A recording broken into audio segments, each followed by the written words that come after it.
کفارہ ادا ہوگا۔ تیسرا کیا ہے؟ وہ لگاتار 60 روزے رکھے گا، تب جا کے اس کا کفارہ ادا ہوگا۔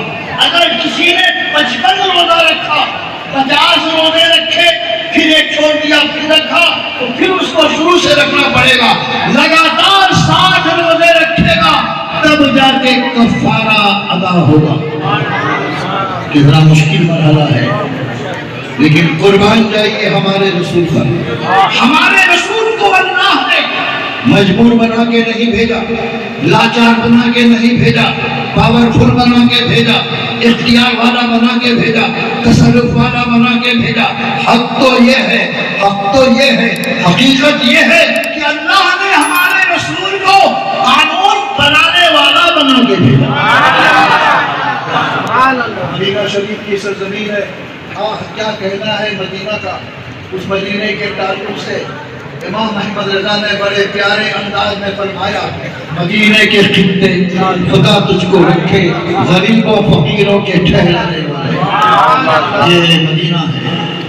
اس مدینہ میں زیادہ ہو جائے گا، مدینہ میں ایک صحابی حاضر ہوئے، عرض کیا یا رسول اللہ مجھ سے بہت بڑی خطا ہو گئی، مجھ سے بہت بڑا جرم سرزد ہو گیا، کیا ہوا؟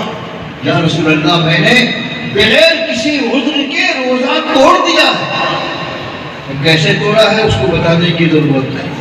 بغیر کسی عذر کے میں نے روزہ توڑ دیا ہے، میرے لیے کیا حکم ہے؟ ہمارے نبی نے فرمایا یہ غلام آزاد کر سکتے ہو؟ کہا میرے پاس کوئی غلام نہیں۔ فرمایا 60 مسکینوں کو کھانا کھلا سکتے ہو؟ کہا میرے پاس کھانا کھلانے کے لیے رقم نہیں، میں خود ہی کھانے کا محتاج ہوں۔ اگر چاہو تو تم لگاتار 60 روزے رکھ سکتے ہو؟ کہا کہ میں کمزور ہوں، 60 روزے بھی نہیں رکھ سکتا۔ یا رسول اللہ میرے لیے کوئی چوتھا کفارہ جاری کر دیجیے۔ یہ انداز بتاتا ہے صحابی کا کہ صحابی رسول اللہ کو مجبور نہیں سمجھتے تھے، پاورفل سمجھتے تھے۔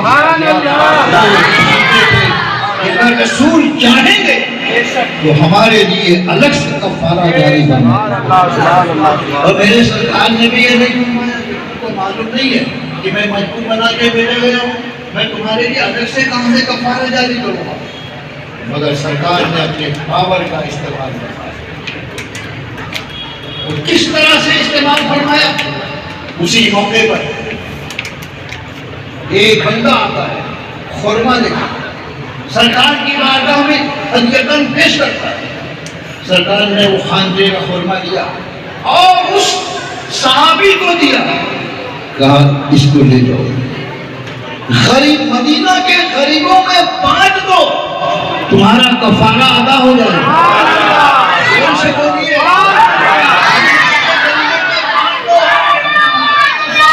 ہو جائے گا۔ ایک آدمی کو عام قانون سے مستثنا کر دینا، الگ کر دینا، الگ سے کفارہ جاری کر دینا، بولو کیا کسی مجبور کا کام ہو سکتا ہے؟ نہیں، یہ تو پاورفل کا کام ہوگا۔ اگر اس صحابی نے عرض کیا یا رسول اللہ پورے مدینہ میں مجھ سے بڑا کوئی غریب نہیں، میں کس کو بات کروں؟ تو میرے سرکار نے فرمایا جاؤ خود کھا لو، اپنے بال بچوں کو کھلا دو، تمہارا کفارہ ادا ہوگا۔ یاد رکھو مسلمانوں، کفارہ سزا ہے، سزا۔ کفارے میں دیا جاتا ہے، لیا نہیں جاتا، کھلایا جاتا ہے، کھایا نہیں جاتا۔ لیکن میرے سرکار نے کھلانے کی ضرورت نہیں، کھا لو کفارہ ادا ہو جائے گا۔ یہ انداز بتاتا ہے کہ اللہ نے میرے رسول کو ایسا پاور عطا فرمایا تھا کہ وہ اگر چاہیں سزا کو انعام میں بدل دیں۔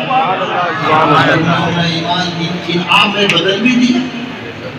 حضرات اس لیے میرے بھائیوں اگر روزہ رکھتے ہو تو ٹھیک سے رکھو، روزہ اگر نہیں رکھا ہے اس کا کفارہ ادا کرنے کی ضرورت نہیں، ایک روزہ قضا کرو گے ادا ہو جائے گا، لیکن وہ ایک روزہ رمضان میں قضا ہوا ہے وہ پوری زندگی کے روزے اس کا مقابلہ نہیں کرتے۔